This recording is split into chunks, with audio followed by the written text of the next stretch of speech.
The following is a production of DallasCowboys.com and the Dallas Cowboys Football Club. How about them Cowboys? Yeah, go Cowboys! This is Mick Shots. Streaming live on DallasCowboys.com and the official Dallas Cowboys app. Now, here are Bill Jones, Everson Walls, and Mickey Spagnola. Hey. Mickey here. Go, Chris. What day is it? Go, Chris. Remember. Go, Chris. 15 weeks into the season. Man, he got it on time, finally. Hey, he's a late bloomer, man, but I like it. He's good. He has the same philosophy as Coach McCarthy. He'll remember when you get to 10 wins. Now you can start talking fight song Monday, fight song Friday, and the Cowboys with 10 wins on the season in command in the NFC East with a chance to clinch the division, Mickey Spagnola, tomorrow night when the Philadelphia Eagles and the Washington football team tie. Scott Agulnik in the public relations department. That's the only way. Figured out that has a 0.4% chance of happening. 0.4? So you're telling me there's a chance? Not 0.04. 0.4. Wow. Because there's been one tie this year in 208 games. Well, so that's it. That's how they calculate. So that means we're due for a tie. Due for a tie. That's right. Absolutely. The what is it? The saying that you always have about in the NFL: Yeah. the more you win and lose, the closer you are to tying. Oh, man. Yeah, that stuff is permeating in my freaking brain. I'm thinking about that while I'm running a marathon. What would Spags be saying So there's right been now? a winner and a loser in 207 games this year. That means we're closer to a tie. Getting and real why not close. tomorrow night when Washington plays Philadelphia? I've been hanging around you guys way too long. We got a doubleheader Monday night and sort of a doubleheader Tuesday. The games will be playing at the same time on Tuesday. Oh, that's right. So can we watch both of them at the same time? you can tonight. Tonight. Now, I'm probably at a local sports bar. You could watch both tomorrow night, maybe. Oh, so They're both on Fox. both on Fox. So if I have two TVs, I can watch them. Well, you've got to be able to you're in the central time zone. You'll be getting that feed, and then you can pirate another one maybe. But let's get to the story of the day, and that is your Dallas Cowboys have 10 wins. They are 10-4. Right now, a 3.5-game lead in the NFC East, and all is well, right? As far as I'm concerned, it is. Me too. I'm sure there's a bunch of folks out there that don't like how the Cowboys got to 10, winning these 3 consecutive games. But they are at 10, and as I like to remind people, just go ask Tampa Bay if they would have liked to won that game 10-9, right? Go ask Arizona, Baltimore and Arizona and Tennessee and all these teams that have had close shaves and lost.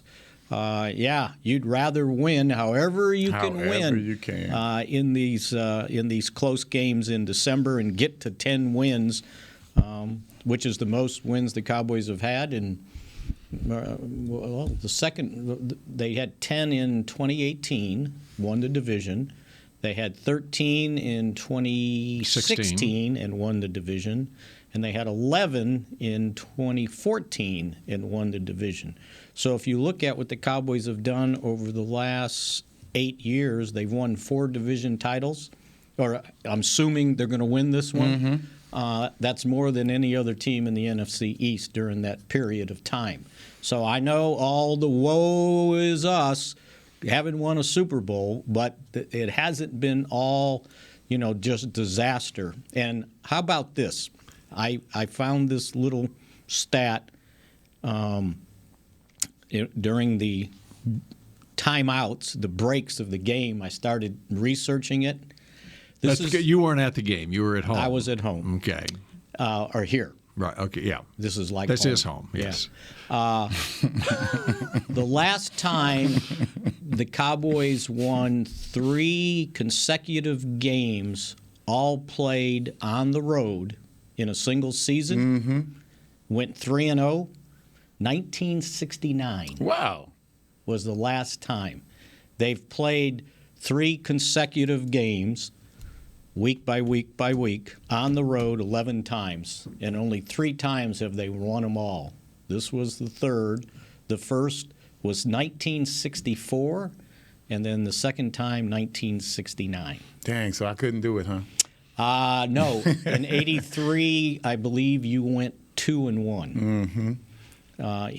With that opportunity. And the last time the Cowboys had the opportunity was 2006, and they went 2-1. So you did all that research during one timeout during the game? No, I said timeouts. Oh, okay. That was plural. He was dogged because he continued as the Cowboys dominated. Then the next break, he was you picked it back up again. Right. It's still in effect. Still got the lead in this you go. game. I was stubborn. I was stubborn because I said, You stubborn? I'm surprised to hear that. I could have easily probably emailed Scott Agulnik, and he's got a stat package site that he can plug stuff in to research. So after I did it all, I said, okay, I need backup now in case I missed one. There you go. And he researched it, and that's what came up. So, Well, it was a boring game. yeah. I love that. I love boring games. As a defender, when we played the flex, we made it way too exciting in our secondary, kind of like this secondary a bit. We made our plays, but we gave up too many just for comfort's sake. When I went to the Giants, we were a little bit more defense-oriented. It was that old school New Jersey type of playing ball. And those third down stops, as boring as it looked on TV, the culture there, it was exciting for the fans. But when you're watching a game where the defense is just dominating, that boring is what you look forward to, if it's your defense playing as well as ours is playing. I want to talk about that a little bit. But first off, your 3-game stretch in 1969, I just looked it up. Those were 3 straight road games, second, third, and fourth week of the season against New Orleans, Philadelphia, and Atlanta. So were they all backup quarterbacks the Cowboys faced in those 3 games? No, but the Who Cowboys. Who would the quarterbacks have been? I've got them for you. New Orleans started Billy Kilmer. Billy Kilmer was playing for the Saints. Probably Philadelphia, on, you can probably on crutches. Okay. You'll get you can have a chance of getting Philadelphia's quarterback. Norm Van Brocklin? Or Norm Snead. Close. Snead, okay. And Atlanta's was Randy Johnson. So there you go. So those were like 3 backup quarterbacks. Yeah, they were. Yes, they were. Norm Snead, though. Yeah, but Billy was gone, man. Yeah. You laugh at me about playing against Jim Hart. Now you're going to sit up here and give him some accreditation. Give me a break. Okay, and so to your point, what was your point, Everson? I was talking about how boring the Yes, game was because of the defense. Thank God I'm on it today. You are. And you know what? And I was saying the same thing last night when I was watching what New Orleans did to Tampa Bay. A friend at work, Nate Tarpley, I said, Nate, do you enjoy watching a game like this? And he said, yeah, I do. I do. And a 9-0 defensive game like that, you a appreciate defensive every game play plan that's made. That Dennis Allen put together once again against Tampa Bay. Isn't that amazing? Yeah. And did New Orleans win that game with a backup quarterback? The same Did one. He's no longer a backup. He's no longer a backup quarterback. He's now the starter. And they scored 9 points. So the fact the Cowboys scored 27 against New Orleans might be a pretty good. Well, we scored 20, but yeah. Yeah, 20. And Plus our defense. 7. Yeah. So that's better than 0 for the first time in 15 years. I remember as I was watching that game against New Orleans, I wasn't as concerned about the Cowboys' offense because I thought that's New Orleans' defense is playing really well. They are. And they always have tight coverage. Right. That's what we talked about during the game. There was tight coverage at all times. Concerned about the overthrows and weird throws, but the tight coverage can make you do that. It will make you second guess, especially when the pressure's coming along with that. So my point is just appreciate winning, especially in December. especially on the road. Man, it's not you easy. just can't. And 2 of the games are division games. And I don't care what their records are going into the games. It's always tough. It's not easy. And the Cowboys have never been able to do that in 53, first time in 53 seasons. You can't dog that. I mean, people can say what they want. I'm not listening. All I'm listening to is the people that talk just like that, because this is what we've strived for. You know, we talked about last year and the years before. Can we just get a win, you know, when we need one? We've got 3. We're in position. And we're the best position we've been in a long time. And about a month ago, we were feeling a little shady about that, a little shaky about that. And especially when you look at the rest of the NFC and where the Cowboys are sitting right now. Forget the division. We're talking the conference. The conference. Yes. And right now, number 2 seed, only Green Bay ahead of the Cowboys with 3 games to go. And with what's happened with Arizona, really the last 7 games of the season. It's not just the last couple of weeks with Arizona. They are 3-4 in their last 7 games. That's right. And they've lost DeAndre Hopkins, and they clearly are not the same team that they've been. Of course, the Cowboys are facing them here in 2 weeks. And so when you look at the Cowboys' schedule the rest of the way, with a Washington team that's going to be on a short week and depleted, and then Arizona the way they're playing, and then closing at Philadelphia, the Cowboys have a really good chance of finishing. As Mike McCarthy told the team after the game, they're on this upward climb here, and they've got a real good chance to continue that the last 3 weeks. And getting that second seed is important as well. If you don't get the first, the second seed's important. There's nothing wrong with that. Of course not. Goodness gracious. All you have to do is you just win. We just keep on winning, playing the way we're playing. The defense is in playoff mode. And the reason they have the second seed right now is because they're 8-1 in the NFC. Mm-hmm. So there's no tiebreaker versus Tampa Bay then. If it's a 3-way tie. If it's a 3-way, there's not. Okay. And it is right now. It's a 3-way tie for second with Dallas, Tampa Bay, and Arizona. Yes. And so Dallas has the tiebreaker for the 2 seed if the season were to end right now. There you go. Now, if it comes down to the end, and it's somewhat unlikely now since Green Bay's 1 game ahead, but if they did wind up with a tie with Tampa Bay for the second seed, Tampa Bay would have the 2 seed. That was my point. And that is likely, because Dallas would have beaten Arizona, given them another loss. And so let's say Tampa Bay and Dallas win out, then Tampa Bay is going to – and Green Bay. Green Bay would have the 1 seed, Tampa Bay would have the 2 seed, and Dallas the 3 seed, because Dallas will knock Arizona down. Yeah, I got it. But if Green Bay loses, then it becomes a 3-way tie between Green Bay, Tampa Bay, and Dallas. Then Dallas would have the advantage because they have a better conference record. Although only 1 game better than Green Bay. I think Green Bay's like 8-2, and the Cowboys are 8-1. Okay, but the Cowboys will win out, and so they'll if they win out. Yeah. So it's not a bad situation as long as you can keep winning, and it's not over yet, right? 3 games, and we're seeing what's happening. Every time you think, Arizona's got this wrapped up. Well, not so much. Yeah, the Rams got it wrapped up. They're looking great. No, not so much. It just keeps happening. And I know that there's and the Cowboys had it wrapped up, right? Exactly. We were talking about how the offense is carrying the defense at one point. At least I was. And I was talking about how we're looking at Coach McCarthy for Coach of the Year. Then all of a sudden Dak's Player of the Year. Oh, man. Then all of a sudden things change. And you know what? To have that luxury, to go through that kind of change, and for us to be right where we are right now, that's a testament to this team overall. I'm not just talking about one player, one facet of the game. Overall, we're doing well. Defense is playing well, of course, but we have just a bit cut down on the turnovers offensively. We cut down on the mistakes, and our turnover ratio has gone up, if I'm not mistaken, in the last few games. That's the kind of thing that kind of keeps you in those ugly games. They keep you winning those ugly games. Our fourth quarter turnover ratio remains the same on offense. But that's for a later segment. Mm-hmm. So here's why it was boring. That's why I kind of preceded that one. Here's why it was boring. The Giants. They started Mike Glennon. That's why it was boring. Mike Glennon, in 61 plays, they had 302 yards.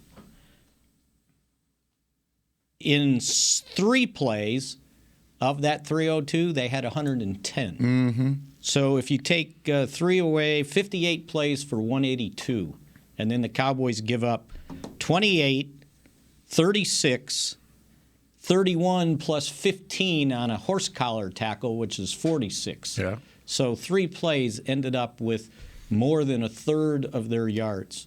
And that's how well this defense was playing. Had they not had those 3 plays, they got away from them. So pretty impressive, and the fact 4 more takeaways. So how about this? 4 more takeaways. That's 3 games in a row with 4. 31 for the season. 23 interceptions. It dawned on me that, because I don't believe in defense wins championships. I think you got to score points when you get in the playoffs to win. So it was like, okay, in 1977, the Cowboys won a Super Bowl, and that defense was pretty darn good. They were number one. The doomsday defense. Doomsday 2. Yeah. They were the number 1 defense, and it's a 14-game season right now. 14 games right now. You know how many takeaways they had that year? 31.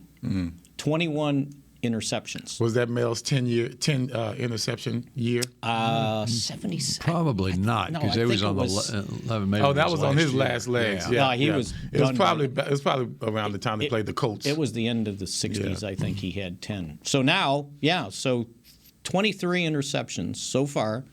Diggs with 10, meaning only 3 guys in this organization have had double-digit interceptions. Diggs, Renfro, and Everson Walls. That's it. He's got 1 to go, huh? 1 to go. What did I say, 13? Yeah. What'd you say? I thought he'd get 11. I don't remember what I said. You said 12, I think. Okay. I think you said 12. And that was a pretty sweet interception. I didn't think he got it. Oh, I did. He did. Yeah, he said it right away. He knew right away. And so I was looking at the other way. If that was a receiver for the Cowboys, they probably would have taken it from us. That's kind of how I was looking at it. But if it was a Green Bay guy, right. And that's just kind of how I was looking at it. Like, man, would they give that to a receiver? He caught the ball. He hit the ground with the ball in his possession. He's down, and then the guy swiped it out of his hands. I thought he caught the ball. The guy came in late and got it out, but it was more than a swipe. It was a tough tussle. And I always look at this interception, this touchdown by from Detroit. What was the big guy's name? Johnson. And Calvin Johnson. Remember Calvin Johnson? He caught the touchdown. This is when they first started this crap about that. Yeah. He caught the ball, and I think it hit the ground or something. It was you could tell he had it in his control because his hands are huge, and they called that back. You remember that? Yes. And so I always look at that as a worst case scenario. So I was just surprised that they gave it to him. And not to get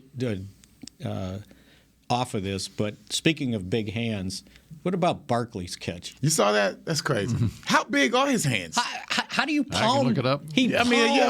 What they have palmed the end of the ball at the back. I mean, he swiped at it. He did. It's almost like he just swatted a fly away. Like he was getting. It was like a tennis ball. Yeah, he just kind of snatched it.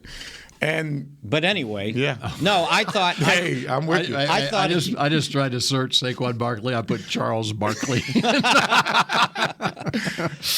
Come on, Bill. It'll take me a little more time. Bill. I just thought he completed the catch to the ground before the guy knocked it out of his hands, and it was a good challenge. Oh, no doubt, good challenge. I was surprised, pleasantly surprised that they gave us that one. So anyway, 9.5-inch hands, which that's average, right? Yeah, that's not huge. Yeah.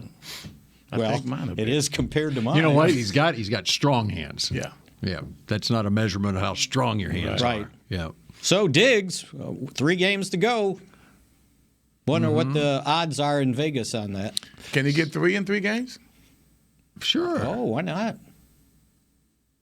Backup quarterback, Kyler Murray will throw it up for you. Yes, he will. Yeah. And who knows, he'll be starting. Jalen Hurts if he gets Jalen the last game. And put him on the Heisman guy. Put him on his teammate. Well, they're all teammates. The guy that should have been at the Heisman ceremony, CD. All right, you got our picks to click from Friday? Picks to click, yes. Start off with mine, which is the closest, by the way, score-wise. God, every time I try to give us some points. I know mine was not the closest score. Yeah, no, we're going to come to you last. Yeah. I had 31-10, score was what, 21-9, right? Oh, it's 21-6. 6. 21-6. That's funny you said 9 because I did a TV thing and I had to redo it because I said 21-9. Yeah, for some reason I had 9 in my mind. So I had Javon Curse with 10-plus tackles, forced fumble. None of that happened. He had like 6 or 7 tackles. Still had a good game. Spags, you were 34-10, and you picked Parsons. He got an assisted tackle. Yeah, he did. Defense. He did well. He did well. Side note: Randy Gregory didn't have any tackles. I know, That's crazy. but he had a quarterback hit. He had a hit. That was very unusual. And Bill William Jones had, 52-7. So at least he's close with the 7. But he did have Diggs as the player, pick the click player, and he had 2 picks. I had him with 2 picks. Yeah, with 2 picks. All right, here was my shtick on it. Okay, the reason I said 52-7 was, I had Trevon was going to get 2 picks to match Everson Wall's record because they're playing at the play with the 2 teams that 2 of the 3 teams that Everson played That's for. correct. Okay, That's correct. Dallas and New York, and so then I put Everson's number 24 jersey number and his number 28 New York number together, and that's how I arrived at 52. Scientific. Yeah, it's such a waste of time. This explanation is a waste of time. But you got the Diggs with 1 pick, and also Diggs had 2 pass defense, so he was playing. He was balling out. I want credit for Micah Parsons' pass coverage. Man, you like that, huh? On the play that Anthony Brown got picked off the wide receiver, and he had Booker, and he had the foresight to go with Galladay down the field, 17 yards into the end zone. And he went quickly. It was step quickly. for step. Yes. And screened him off what would have been a touchdown pass. And I liked the you saw the move. He made the move to turn around. Like he was like, that's right. I like that. And he had his hands out. Yeah, I like touch all of him. that. He was like, I didn't touch him. Very exaggerated. I love it. But that was pretty sweet. So a heck of a play. And on his it part. was impressive. But I wish he would have gone off though. Yeah. Because you would think. Well, I think LT was in jail at that point yesterday, but I think he. It would have been nice for him to go off. At the Meadowlands. That would have been very cool. But they used him in somewhat of a different role because they had him playing more linebacker in passing situations, and he was kind of hovering there. And, Yeah, he had to spy on Glennon. Yeah, make sure he didn't take off on him. I do think that they were kind of prepping for a more traditional role for him on the way out. I think as the season I think ends. they were trying to bait him into some bad passes too, because they had all those other guys going. They had moved Basham inside. They moved DeMarcus Lawrence inside at times. Yeah. In a 4-man rush. Well, what are you keying on the Giants' offense? Probably in this game, Barkley, yeah. right. And so there's a Penn State guy on a Penn State guy, and so he's playing the more traditional. They tried that last role. in AT&T Stadium. Well, when he got Barkley hurt. messed up his ankle. It was on the play that went to him. All right, we've got to get to a break here. There's so much to talk. So much to talk about, and we will continue it in a moment here on Mick Shots. Hey, Cowboys fans, ready to spice up your next watch party? Bring Yo Quiero guacamole and be the game day hero. Yo Quiero means I want, and we know you want great, fresh-tasting, ready-to-serve guacamole for your home gating and tailgating events. Made with real avocados and the perfect blend of spices, it will be the star of any party. You can find us at your local Albertsons or Tom Thumb in the deli section. If you can't find it, talk to your store manager and tell them, Yo Quiero guacamole. Brace yourself for an existential question. Has your butt been having enough fun lately? Have you been treating it well? Has it been going places? If not, then it's about time you start using SeatGeek. SeatGeek is the best way to get your butt tickets to live events. Just ask the thousands of other butts who have rated it the #1 ticketing app. So what are you waiting for? Download the app now or visit SeatGeek.com to get tickets to sports, concerts, and live events and make your butt happy. SeatGeek. Get your seat in a seat. How great would it be to travel to watch the Cowboys win on another team's turf? Pretty great. But honestly, just watching the game from anywhere but your house would be fun. Even a hotel bar with some guy named Phil from St. Louis who thinks Oakland still has a team. So whether you're traveling to the game or watching from your favorite vacation spot, book a place to stay on Hotels.com. Proud partner of the Dallas Cowboys. At AT&T, Everyone, new and existing customers, get our best deals on every smartphone. Why? Because you deserve it. For turning your living room into your office and your gym. For teaching Grandma how to video call and teaching her again. It's the button on your left, Nana. Okay, your other left. It's not complicated. Everyone deserves something new. So AT&T is giving everyone, new and existing customers, our best deals with every unlimited plan on every smartphone, even the latest ones. AT&T may temporarily slow data speeds if the network is busy. Restrictions and exceptions may apply. Back to Mick Shots. This holiday season, visit the Star to get your photo with Santa, presented by Monument Realty. Santa Claus will be at his Cowboys-themed cottage in the Star District across from Ascension on the Star Boulevard through December 24th. You're running out of time. And the little thing here that has a highlight says ends December 23rd. So get on it. For more information to book your photo, visit thestardistrict.com/Santa. Boy, they had Christmas spirit all over that there, Spag. Yeah. Get on it! Get on it! And by the way... Get on it, Santa! Thank you, Chris, for the music, for the background. By the way, before we forget and don't want to get off on this tangent, but shout out to South Oak Cliff High School. My man. Yes, sir. How about Good that? stuff. Good stuff. That was a hell of a game. I did not get a chance to go to the championship game. But I watched every bit of it. Pretty exciting. Pretty exciting. Matter of fact, I didn't watch every bit. I was back and forth between the Celebration Bowl with Jackson State and laid South an egg, Carolina State. Yes, they did. Dion was feeling pretty good before the game. He and his son did not have a good day. All three of them, meaning the two sons. I did not know he had a son that played defensive back as well for Jackson State. I didn't know that either. Yes. Yeah. So he's pretty good, but they had a tough one yesterday. Dion needed to be at AT&T Stadium recruiting those South Oak Cliff and Duncanville players and North Shore players, too. North Shore as well. There was some defense being played in those games, wasn't there? It was. Yeah. I enjoyed all. I watched two games. I didn't watch the Austin game. Boston Westlake and Denton Guyer. Denton Guyer put up a really good effort against Austin Westlake. It was in fact, they had the lead 21-20 in the third quarter, and Westlake kicker, Justin Tucker kicked at Westlake. So he pulled a Justin Tucker and kicked a 53-yard field goal. That was actually the turning point in the game. Yeah. And Westlake won, which was Todd Dodge, the outgoing retiring coach. Nice way to retire on a hell of a career. Yep, seventh state championship. But back to South Oak Cliff, what's the coach's name of South Oak Cliff? Jason Todd. Jason Todd. Went to South Oak Cliff, grew up in South Oak Cliff. Yeah, I think he went to Lincoln, but his mom went to South Oak Cliff, and he's got a long family history. What did he say? Maybe his said dad. Dallas. He said Dallas. He said he was Dallas all the way. Yeah, Dallas all the way. And we had talked about it. I don't know if it was all on the air the other day. We were talking about 1977, South Oak Cliff's basketball team won its first basketball state championship, and you had gone down to the state tournament when you were there too. Yeah, senior in high school. My first road trip ever, man, was David Burns and Cullen Mayfield. Oh my goodness! And by the way, the girls also won state that year, and you know who their star player was? Don't tell me. The Rodman girl. Yes. Dennis Rodman's sister. Dennis Rodman went to South Oak Cliff. He did not play basketball in high school, though. I don't know what he was doing in high school. There's no telling what he was doing in high school. Hey, quick story. That's his alma mater too. Quick story. I'm at Grambling.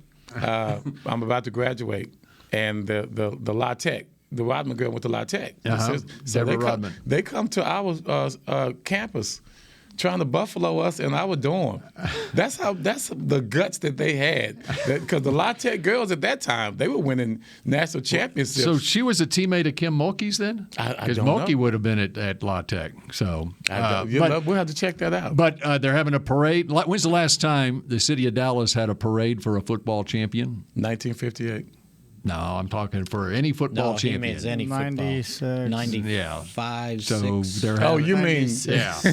And so they are having a parade tomorrow morning that will wind up at South Oak Cliff High School. And that's crazy. Yeah.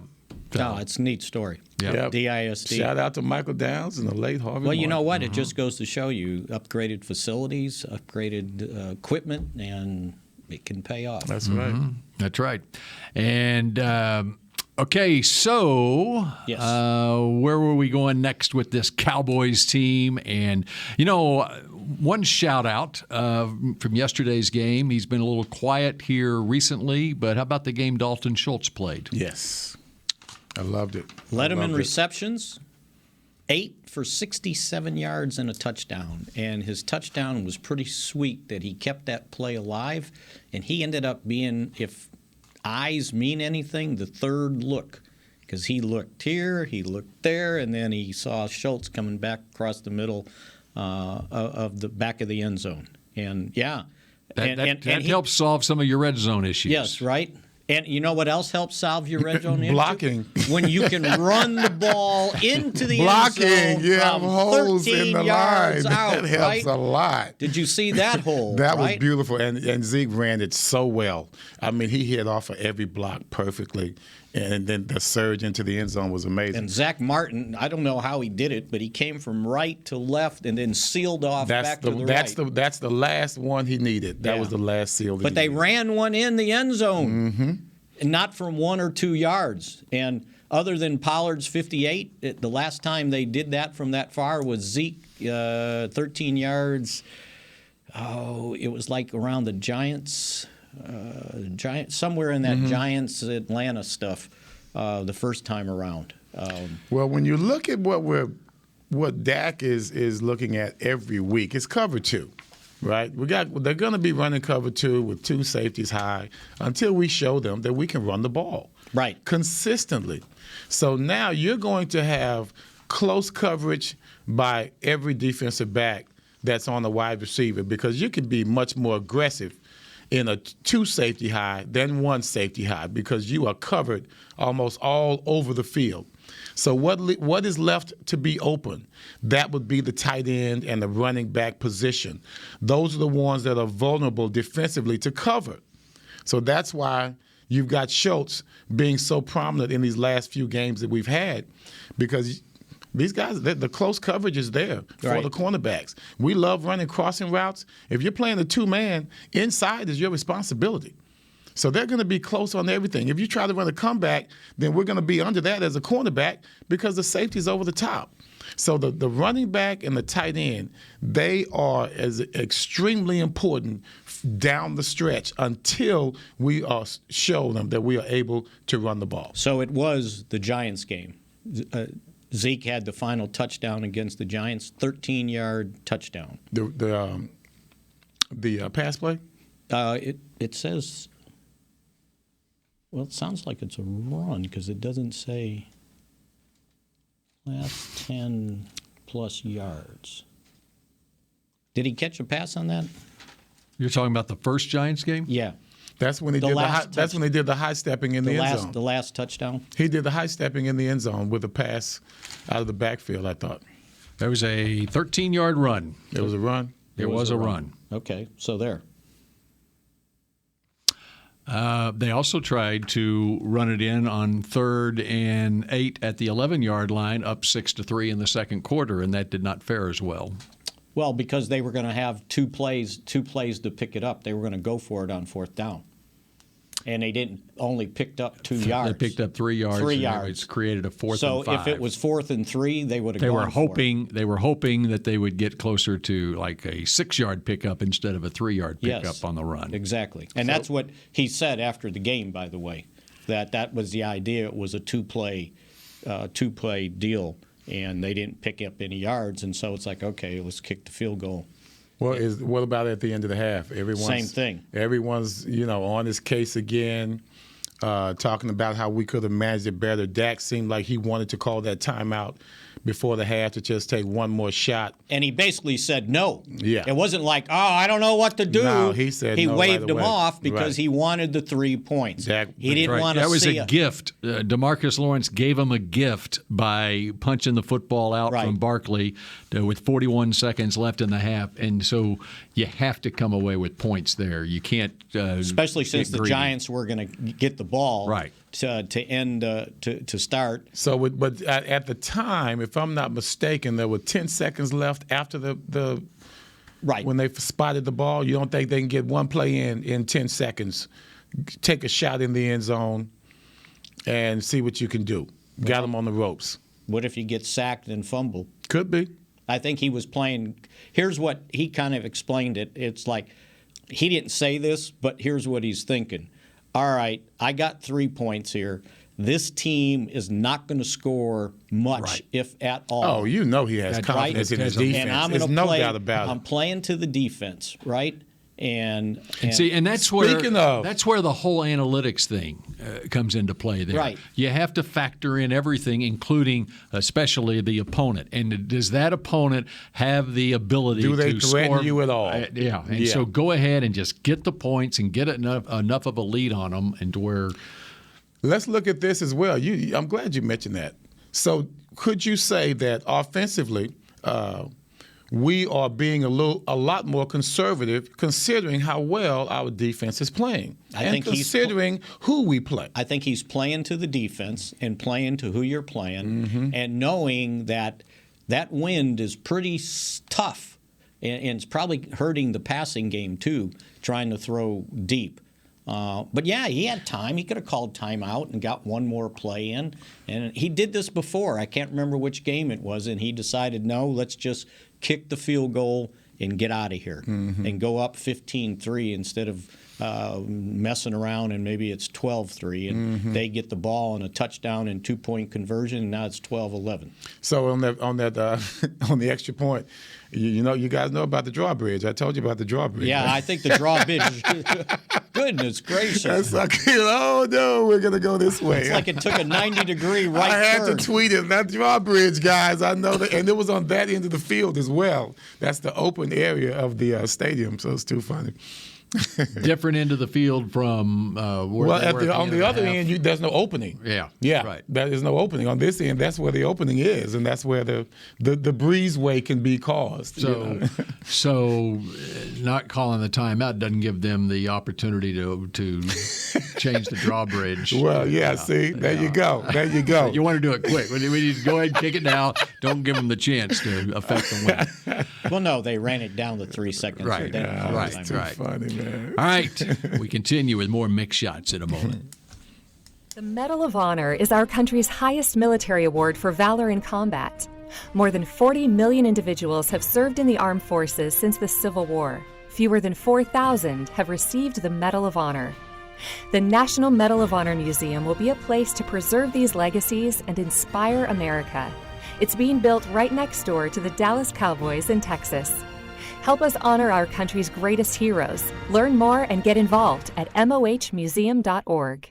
Want to use what the pros use? How about the official men's skincare brand of the Dallas Cowboys, Jack Black? Right now you can get the Jack Black Starter, a curated collection of Cowboys locker room favorites for just $10 with free shipping. The starter includes 4 Jack Black skincare favorites plus a full-sized intense therapy lip balm. Go to getjackblack.com/Cowboys and use the code word TEAMJB. That's getjackblack.com/Cowboys. The Jack Black Starter, $10, free shipping. The Cowboys way, where 16 Hall of Famers and 5 championships shows us what success looks like. Where turkey is always the second best part of Thanksgiving Day. Where we are all defined by one single thing, the star. Where we as fans know it's our job to keep the tradition going. Bank of America is proud to be the official bank of the Dallas Cowboys and to support the quest of living life the Cowboys way. Copyright 2020, Bank of America Corporation. Before there was a draft, you could size up a cowboy by 3 simple factors: the crease in his hat, the bend of his brim, and his unbending attitude. A man Stetson didn't just protect him from what life threw at him, it projected a rugged, unstoppable spirit. Stetson hats are still American-made with pride right here in Texas. They're still the unofficial crown of all self-respecting cowboys, and Stetson is proud to be on the field with America's team. Find a retailer nearest you at stetson.com/cowboys. Back to Mick Shots. Give the gift the Cowboys this season with a Dallas Cowboys United membership presented by Globe Life. It's the ultimate fan experience for the ultimate Cowboys fan. Memberships start at just $20 and include an exclusive fan pack and VIP experience. 'Tis the season. Visit DallasCowboys.com/United to get yours today. All right, we have just 6 minutes left on this Victory Monday edition of Mick Shots. And how about that defense for the third straight week with 4 takeaways? Absolutely, to me, amazing that you can continue on this streak. And, you get an interception and then the punch-outs. DeMarcus Lawrence, that was heck of a game. That was sweet. He just had a heck of a game. And see, well, he's got extra incentive, doesn't he? Yes, he does. How is that? And I was going to give you his line before you went to the extra incentive. But for his third game back, DeMarcus Lawrence with 5 tackles, 1 tackle for a loss, 2 quarterback hits, a pass defense, and a forced fumble for a defensive end. That's what you were missing, not just pass rush, all around defensive game. And so now let's hear the challenge issued from D-Law to Dak. How important was it to turn that first turnover into a touchdown? Yeah, I mean, it was huge. It was huge.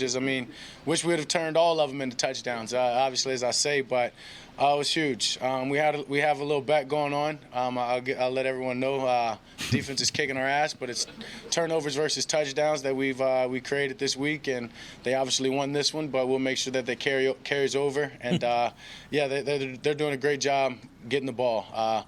Front sevens attacking, back ends getting their hands on balls, and it's impressive. It's great to be a part of, but as I said, we've got to reward these guys with touchdowns. That they do. He said they also had a follow-up question. It said something like, how you going to pay up? Or when you going to pay up? He goes, we're going to roll it over. We're going to keep it going, and then we'll figure it out at the end. Yeah, Celebrate. They're going to have just a one-game result. No, they right? want to take this all the way. They want to take a streak on into the Super Bowl. So right now it's 31 takeaways. How many touchdowns does this team have? Well, Bill, I could look that up. Okay, during the next time out, you will look it up, and you'll have it for us tomorrow. Yeah, that would have to be tomorrow. And you won't be here, will you? So 30, they have 44 plus 44. 2. Okay. Plus 2. All right, so if you grandfathered it back to the beginning of the season, he would have the lead. But right now, from when the bet was issued, the challenge was issued from D-Law, the defense has the advantage right now. As long as there's a W at the end of the discussion. I don't think anyone cares who wins that battle. I love the competition. So who's starting for the Washingtons? Nick Mullins would be your starter. Mullins. Oh, no, for Washington. I thought you meant for Cleveland. No. Because Heineke and Allen are out. You know, they signed Garrett Gilbert off the Patriots practice squad, but it was Shermer was on their practice squad. Right, and so they have both been ruled out for tomorrow? That's Heineke what that and like. Allen? Yeah. Okay. And then Mullins is starting for Cleveland at 4 o'clock this afternoon against the Raiders because Baker Mayfield and Case Keenum are both out with the COVID.